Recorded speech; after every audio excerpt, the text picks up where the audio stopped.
An Olympic gold medal winner confesses to cheating on his girlfriend during a live television interview. A murder trial in France is complicated by twin brothers with the same DNA. And in Portugal, children are casting their votes in the presidential election. These are the weird stories on Weird AF News, your only source for weird news 5 days a week in a podcast format. I'm happy to be here for you, providing some weird news for you. Here we go. An Olympic champion confesses that he cheated on his girlfriend during a live television interview in what might go down as one of the most jaw-dropping moments in Winter Olympics history. We have a Norwegian Olympic medal winner who didn't just celebrate a bronze medal. He also went on live television and confessed to cheating on his girlfriend, calling it, quote, the biggest mistake of my life. All right, well, that's a tactic to breaking up with someone. Just confess on live TV that you cheated on them. I'm a little confused, but, then again, let us remind ourselves that Olympic athletes aren't exactly on podiums because of their thinking skills. This guy's name is Sturla Holm Lagerud. He's 28 from Norway. He earned a bronze medal in the men's 20-kilometer individual biathlon, one of the toughest events in the games. The sport is brutal, combining intense cross-country skiing with high-pressure shooting that demands total focus and steady nerves. Most athletes would be soaking in the moment after winning a medal, smiling for the cameras, enjoying the big achievement of their career, probably the biggest. But not Sturla Holm Lagerud. He did something that nobody saw coming. Right after he received his medal and stepped off the podium, he sat down for a live interview with a Norwegian state broadcaster, took the conversation in a completely different direction, away from the sport. Instead of talking about the race, about his training, or the medal he just won, he turned the spotlight on to his personal life. He said, quote, there's someone I want to share this with who might not be watching today. The love of my life. I met her 6 months ago. She's the most beautiful and kindest person in the world. And then the medal winner dropped a confession that instantly stunned the audience. He said, 3 months ago I made my biggest mistake and I cheated on her. He then revealed to the audience that he only recently confessed this truth to her about the cheating. He admitted that coming clean had completely wrecked him emotionally, saying the past week had been, quote, the worst week of my life. And even with an Olympic medal around his neck, he made it very clear that the drama in his personal life outweighed any sports victory. Here's another quote from him. I had a gold medal in my life, but I only have eyes for her. All right, well, I don't know what to make of this. He sounds like he needs therapy, really, to help him get over this. It's a very serious situation. Have we got a response yet from his ex? I'd love to know what she thinks about this, having her dirty laundry out there for the whole world to see. And for everybody to now know officially she's in third place. The article says the moment quickly turned into international headline material, not because of his impressive performance, but because of the rare and raw nature of what happened on live TV. Fans and sports watchers online immediately started debating whether it was an admirable act of honesty or a totally inappropriate overshare during an Olympic broadcast. Yeah, it's the second one. This is like major egomaniacal main character syndrome choices going on here. That doesn't help anybody. The, quote, love of your life, or whatever, the greatest person you ever met is now feeling quite humiliated because of this dirty little secret that you just let out on national TV. I'd love to know what your teammates think. I mean, you got this asshat just ruining a moment that everybody works hard for. You're representing your country and your team. Like, have some perspective. These people are stupid.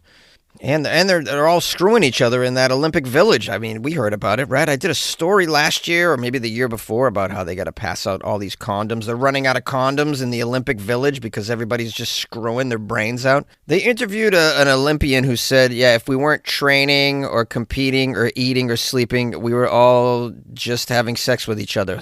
That was actually a quote, something like that. And by the way, not to toot my own horn, but I once hooked up with a woman who slept with Michael Phelps a few times. Just saying. She said I was pretty good. Yeah, I'm no Olympian, but yeah. And that's 100% true story. And she's fine.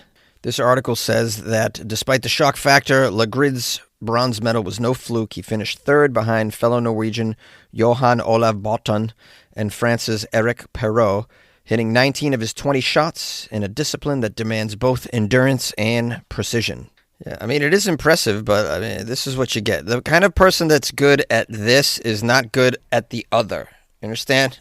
If you spend all your time training and competing in this little niche area of life, you're not going to be present for what else is going on, and therefore learning how to operate in other situations such as social situations, familial situations, relationship situations. I mean, it's almost like they're on the spectrum because of their hyper concentration in these one niche areas of existence. So they don't know how to behave properly, like with a girlfriend. And, this guy doesn't even know. He never learned that you don't tell the entire world that you've cheated on somebody. He's never even seen Days of Our Lives. He has no idea how relationships work. Is Days of Our Lives still on television? It's a soap opera. I don't know. My mother used to watch it. She also used to watch General Hospital. She was really into it. And I remember one time when I got to Los Angeles, I went to a voiceover audition, and there was a guy there who I recognized from General Hospital. I forget his name or even his character on the show. But anyways, I at the time I remembered, and I said, hey, my mom's a big fan of that show. I don't think he was on it at that point anymore, but like when you were on it, my mom loved it.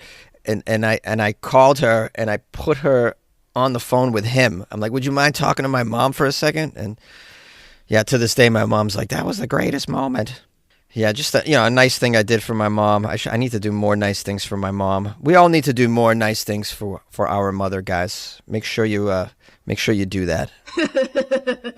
Twins with the same DNA are on trial for murder, and the police are confused. Who pulled the trigger? The story is out of France. Identical twins are facing trial for a gruesome double homicide. However, authorities are pretty stumped over who actually committed this crime, as the twin brothers share identical DNA, as you can imagine. Genetic evidence matching both 33-year-olds, identified as Samuel and Jeremy Y., was discovered on the murder weapon used to slay two young men. Yet it remains unclear which twin actually fired the gun. Did you check for fingerprints? I mean, like, twins might have similar DNA, but the fingerprints are pretty unique from my understanding. Yeah, Jonesy, obviously they dusted for fingerprints on the gun, Jonesy. All right, it says, while both men, the twins, are suspected of planning the double murder, DNA from only one of them can be found on an assault rifle. The trial is currently underway at the Bobigny-Assies court near Paris. I did not say that correctly. All right, looks like the authorities are pretty stumped on which of these twins is the evil twin, but I mean, it's pretty easy as far as I'm concerned. It's always the twin with the eye patch and the goatee. Like, everybody knows that. It might not be a goatee. It could be an evil curly mustache, a handlebar mustache. That's usually a sign of an evil twin. Or like a scar on their cheek. That's another sign of an evil twin. All right, here's a little excitement during the trial. Apparently, last week, both twins were reportedly ejected from the courtroom for refusing to stand up. Well, that's odd. What is this, their form of protest? No, we will not stand up until we get the cigarettes that we've been asking for. You can get a Frenchman to do anything if you give him a cigarette, by the way.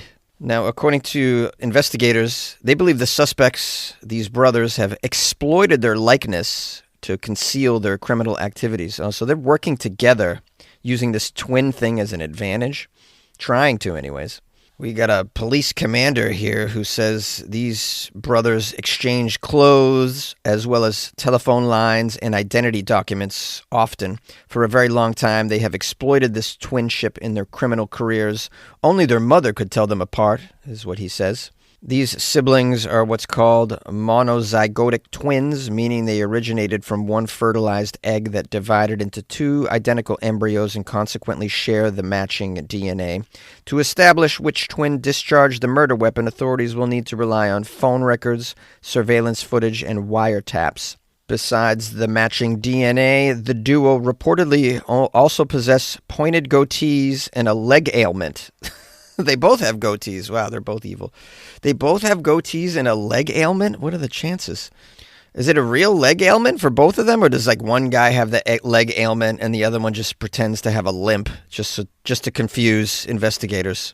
I'll tell you how you crack this case, guys. Just put both of them in solitary confinement endlessly. Eventually, one of the twins will rat out the other one. And that's just a free tip from Jonesy to the French authorities. I'm always trying to solve problems out there. I'm a bit of a problem solver. All right, that's the end of the article. I guess we're gonna have to wait for the Law and Order episode to come out before we learn what happens to these two evildoers.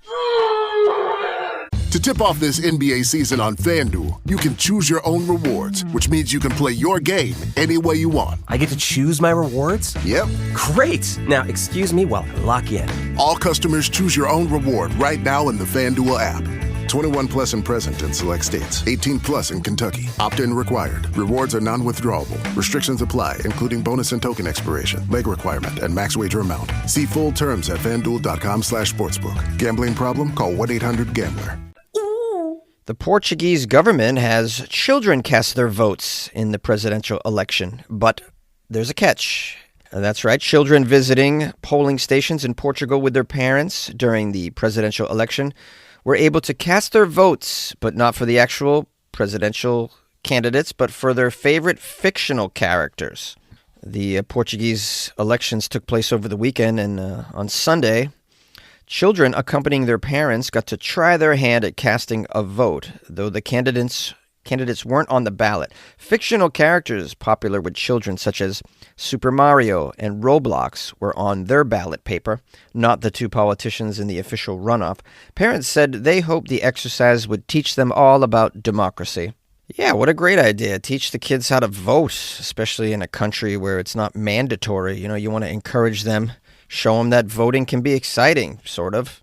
Like participatory government. Participate. That's what it's all about. Teach them how to participate. Some of you are like, Jonesy, it's required to vote in some countries? Yeah, sometimes in some countries it's illegal if you do not vote. Singapore, for instance. Australia, for instance. I'm sure there's many more. And I'll tell you right now, if they made it required to vote in presidential elections in my country, I think we would solve a lot of problems. But that's never going to happen. Can't force people to do anything in the U.S. Everybody's like, my freedom is being impinged upon. I don't want to take a measles vaccine. Cool. Go blind. I mean, that is your prerogative. Back to our story. A polling station in the capital, Lisbon, offered children their say on who's the best character in what was believed to be the first time something like this was tried in a Portuguese election, and is not a common practice elsewhere as far as we know. Vote for your favorite character, the ballot paper for the children said. Very exciting. I wonder, was it a write-in per character, or did they have a choice of characters? I'll tell you right now, I'd like to choose SpongeBob SquarePants over some real presidents if in the next election, if it's available. I mean, honestly, wouldn't Elmo do a better job than current presidents that we have in the world? We got a mother here named Catarina. Her 8-year-old son, Arthur, did the voting. She said it was a great educational experience for Arthur. Here's her quote. I always like to bring him to encourage him so that when he is 18, he doesn't stay on the couch and also comes to vote. This is kind of fun because this way he also feels he's voting and fulfilling his civic duties. Arthur said that he recognized all the characters up for fictional election. And the article doesn't say who the characters are. They're given 2, but I'd like to know. Let me search for another one. Oh, goodness, I couldn't find it. I went to 4 different articles for this, and none of them mention all of the candidates for the children's choices. I guess we'll just have to use our imagination. There's Mario, they say. I assume Luigi's part of that. And maybe even there's some superheroes on there. That'd be kind of cool. I think the whole thing's great and fun, and I ended on this story because I wanted to end on a more positive note about the world, because this is cool. The kids probably think it's a fun time, and on the back end, you're getting them prepared to be functionary citizens. Is that a word? Functionary? Functional citizens. Making up stuff. And why stop at participating in elections? Why not have them file some fake taxes every year? Teach them how to do that. That's a great experience to pay taxes, learning how to do that. I would have loved to have learned how to do my taxes instead of what I was taught in high school. That was useless crapola. Read the plays of George Bernard Shaw. Why? Where is that getting me in life? It's a waste of my time. Why don't you teach me how to trade stocks, how to short the market? Let's teach these kids some real life skills, man. That's what I'm proposing here. There's many ways to do this, not just this election thing. Take the kid down to City Hall and show him how to file for divorce. All right, too dark.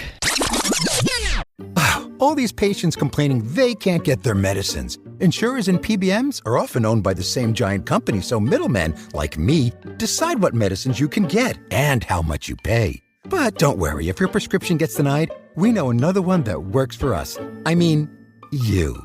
Washington should stop PBMs and insurers from driving up drug costs. Learn more at phrma.org/insurer costs. Paid for by Pharma. Hello, my friends and loyal listeners of the Weird AF News podcast. Thanks for spending some time with me in this episode. Appreciate all the emails I got. People have been sending me links to stories. Very helpful. I'm very grateful for your time. You can email me at funnyjones@gmail.com. My Instagram is @funnyjones. @funnyjones. Feel free to slide into my DMs. Give me a follow. I post my stand-up comedy shows in there. Just a reminder, this weekend is Valentine's Day, so don't forget to get your ducks in order if you have a loved one. If you're planning on dinner, you got to make a reservation on that night. It's so sad. I always hated dinner on Valentine's Day because such a to-do, You got to make reservations. The places that aren't crowded ever are now crowded. Ugh. So just, make sure you prepare. You don't get caught with your pants down. Or maybe you want to get caught with your pants down for Valentine's Day. Hey, yo. Come on, guys. Frat boy jokes? Who's into it? All right, I'm going to wrap this up early. If you'd like to support the show because you don't think I'm a loser, go to weirdafnews.com and buy me a coffee or join the Patreon. All right. Keep it real, bro.